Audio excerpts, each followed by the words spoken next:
대중들은 자리에 좌정해 주십시오.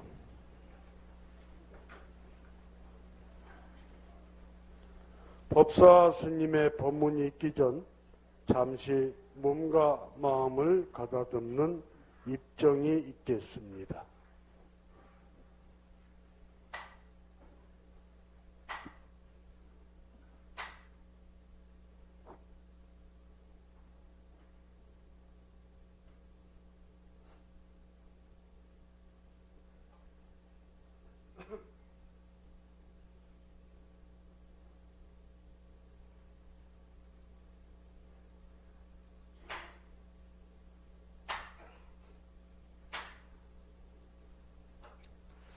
편안하셨습니까? 네, 반갑습니다. 오늘이 며칠이죠? 12월 초하루죠, 오늘은. 네, 초사흘도 되지만 12월 초하루입니다. 참 바쁘게 달려왔습니다. 근데 이제 한 달밖에 남지 않았습니다. 날씨도 추워지고 참 개인적으로도 할 일이 많은데, 가정사도 많은데 나라까지 바쁘게 하니까 더 바쁘죠? 혼란스럽고 병신년 참 너무 힘듭니다. 그래도 우리가 국민이 할 수 있는 일은 정신을 바짝 차리고 내가 할 일을 해야 됩니다.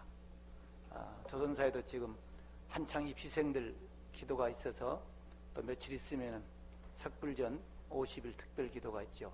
또 올해는 동지가 또 22일이 아니고 21일입니다.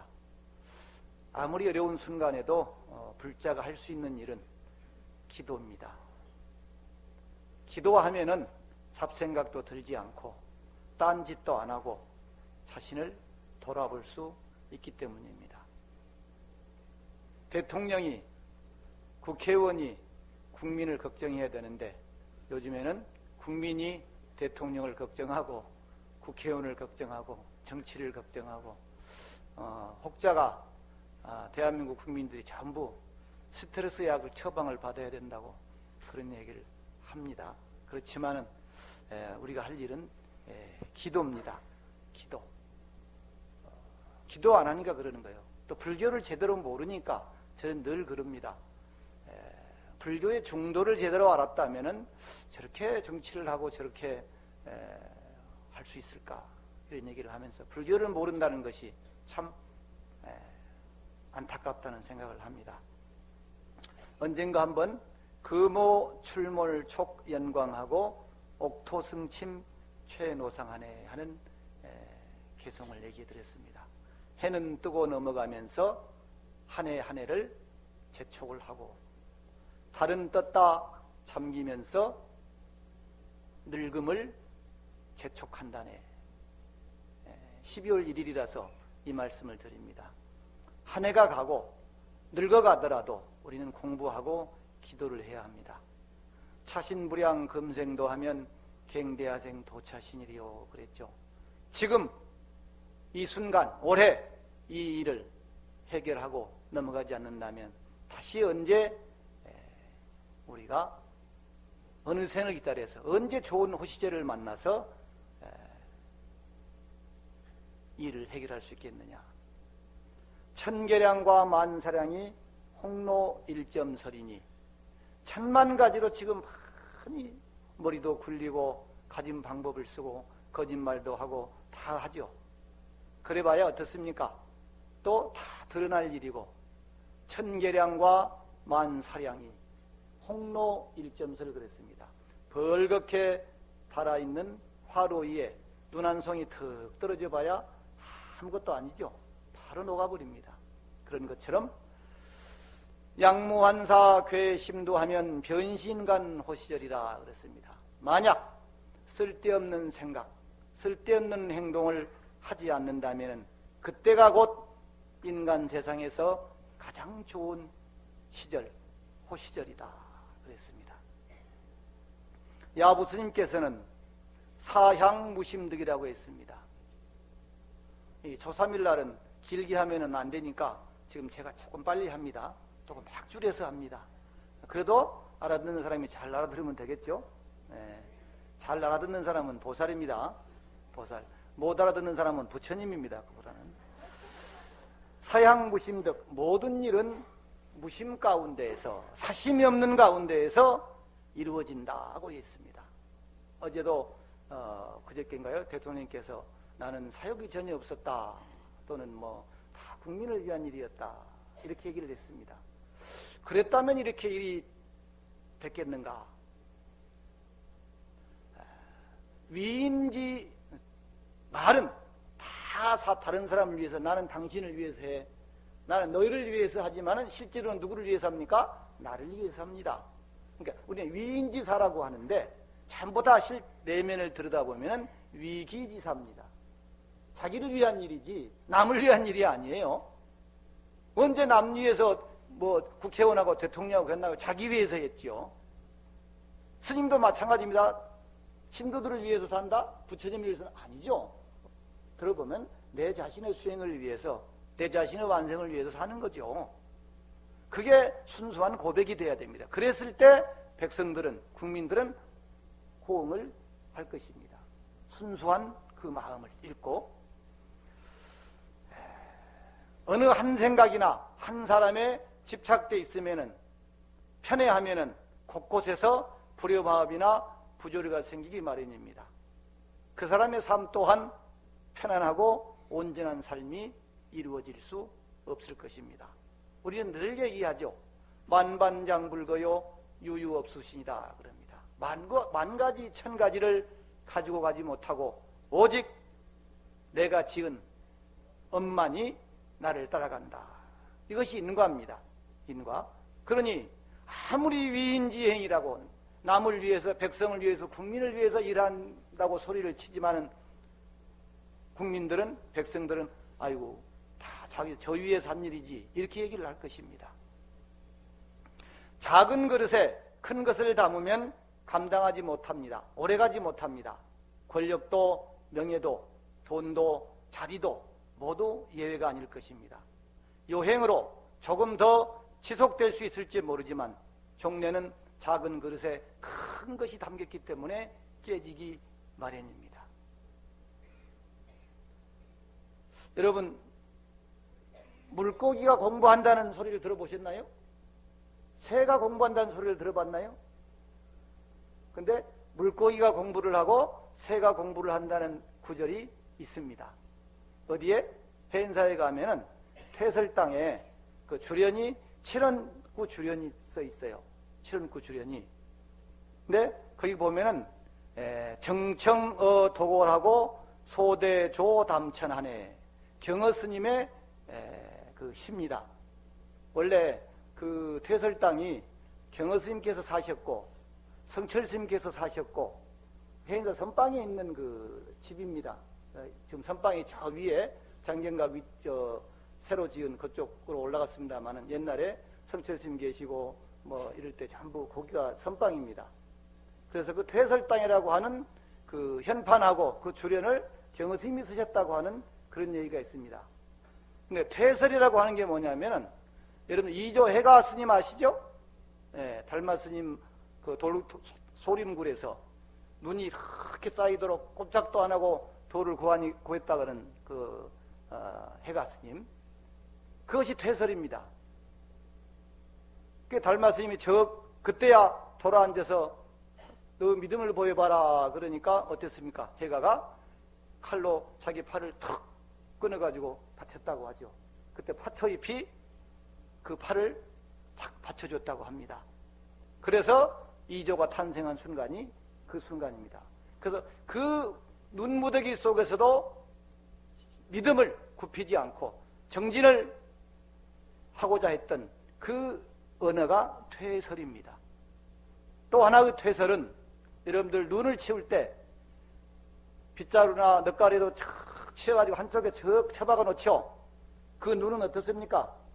지저분하고 쓰레기도 묻어있고 더럽고 아무짝에 쓸모없죠.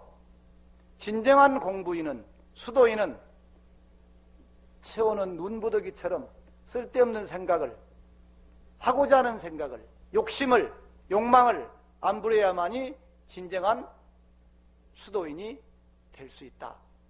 여기에서 퇴설이라고 하는 당호가 생겼다. 이렇게 얘기도 합니다. 이해하시겠습니까? 네, 그래서 그 경허스님께서 거기 한 5년을 사셨어요. 또 성철 스님은 백년암에 계시면서 오르락 내리락 하시면서 그 퇴설 땅에서 스님들을 지도해 주셨습니다. 그 뒤에 뭐 역대 종정을 하셨던 해암 스님이나 법전 스님이나 다 그쪽에 머무셨었죠. 근데 그런 곳이 바로 퇴설 땅입니다. 혹시 이제 들어갈 수 있을지 모르겠습니다만은 한번 나중에 여기가 이런 그 뜻이 있는 곳이구나 하고 한번 생각을 해주시면 좋겠습니다. 그 7원구 주련 가운데 두 구절이 정천오 도골하고 소대조 담천하네 그렇습니다. 고요한 밤 물고기가 달을 읽는 소리를 듣고 정청 고요히 듣는다. 뭘? 도골. 고기가 달을 읽는 소리를 듣는다는 거예요. 고기가 달을 읽고 있어요. 독경을 하고 있어요. 소위 얘기해서. 소대조담천 그랬습니다. 새가 하늘을 천문을 이야기하는 소리를 내가 이야기하는 것을 대하고 있다. 즉 보고 있다 이런 얘기입니다. 하늘이 둥근 보름달이 떠 있습니다. 그 해인사 연못에 물고기가 그렇게 헤엄을 칩니다. 어느 순간 고기가 움직임을 멈추고 탁 정지를 해서 그 하늘에서 쏟아지는 달빛의 소리를 잊고 있습니다. 그 소리를 수행자가 탁 듣고 있는 겁니다. 고기와 사람이 세상과 내가 하나가 돼서 아무 무념무상의 경지가 바로 그 경지입니다. 그래서 무비스님께서는 범어사 여러분들 무비스님 아시죠? BTM 보면 화엄경 강의하고 그러시죠? 그 무비스님께서 그런 얘기를 했어요.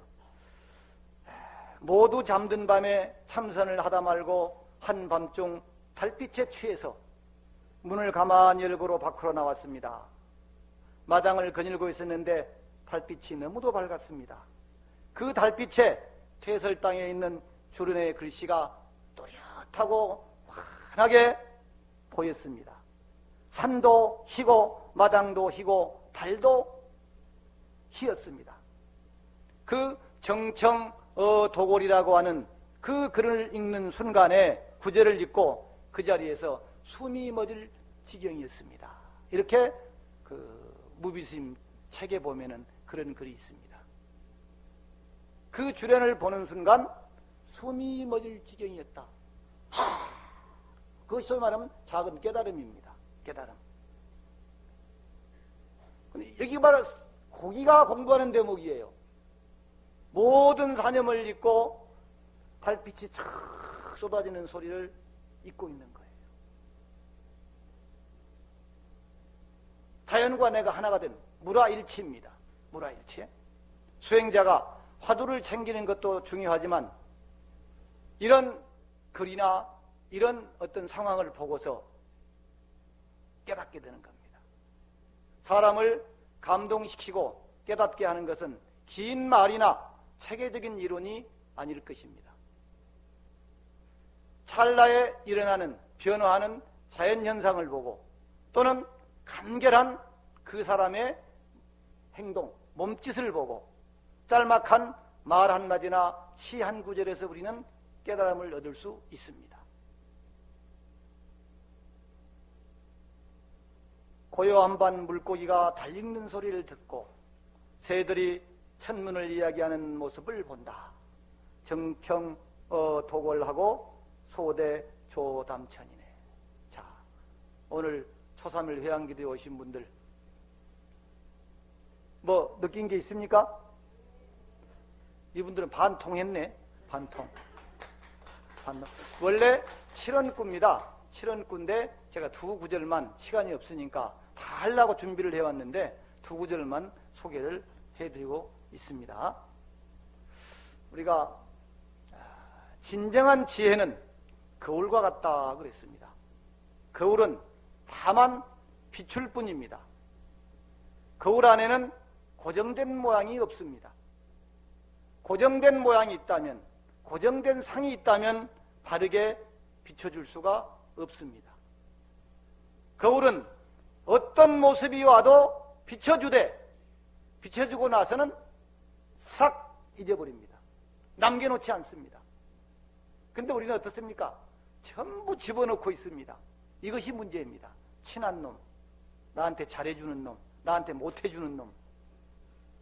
거울은 백천의 형상이 다 와도 비춰준다 하면은 싹 지워버립니다. 그래서 진정한 지혜는 거울과 같다. 비추되 비춘 상을 남기지 않습니다. 언제나 텅 비어있을 뿐입니다. 비어야 제대로 비춰줍니다. 보사람들 거울에 티끌이 하나 묻어있으면 얼굴이 찌그러지게 보여요. 그러죠? 결국은 뭐예요? 거울은 비어있어야 되고 깨끗해야 됩니다. 그래서 진정한 지혜는 거울과 같다, 이렇게 한 겁니다.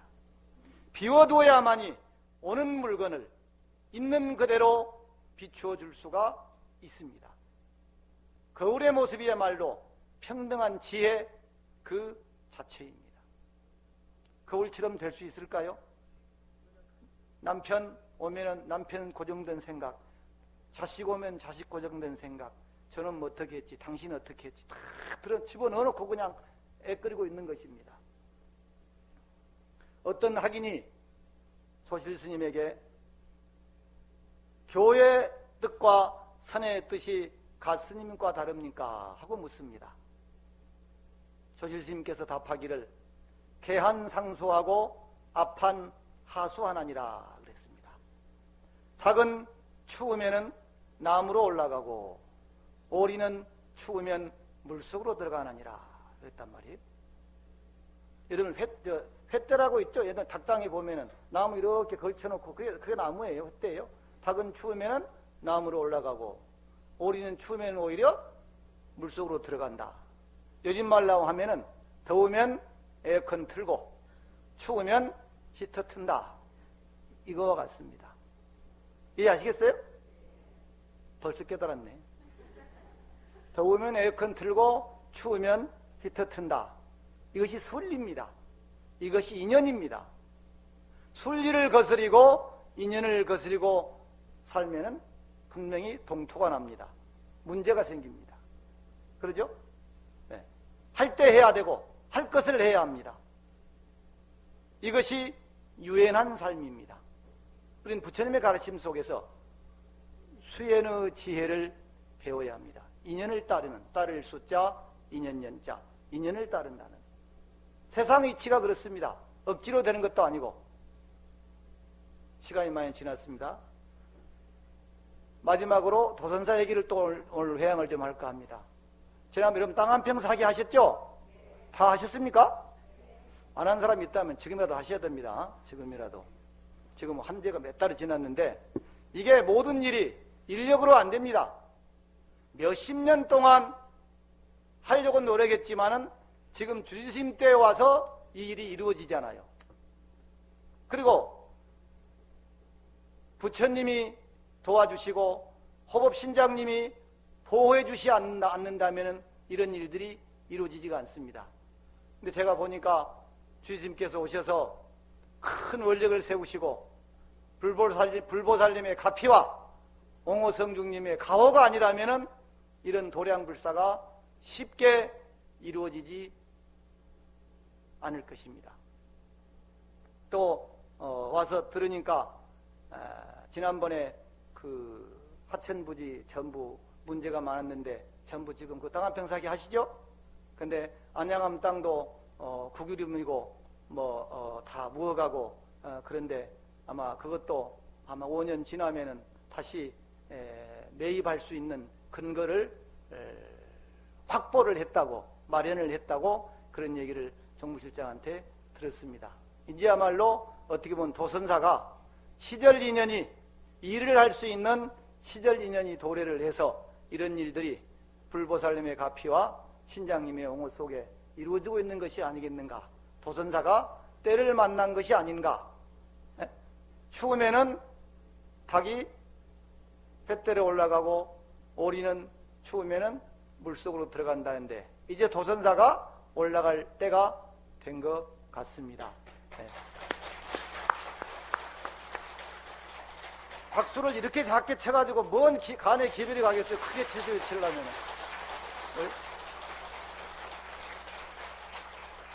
주지스님의 원력과 불보살님 가피 신중님의 각오, 또 어느 때보다도 지금 여러분들이 기도를 열심히 해야 하고, 또 조금 있다가 시식을 할 때도 많은 이들이 원한심이 없고 집착심이 없고 시비심이 없기를 발언을 하면서 염불을 하십시오.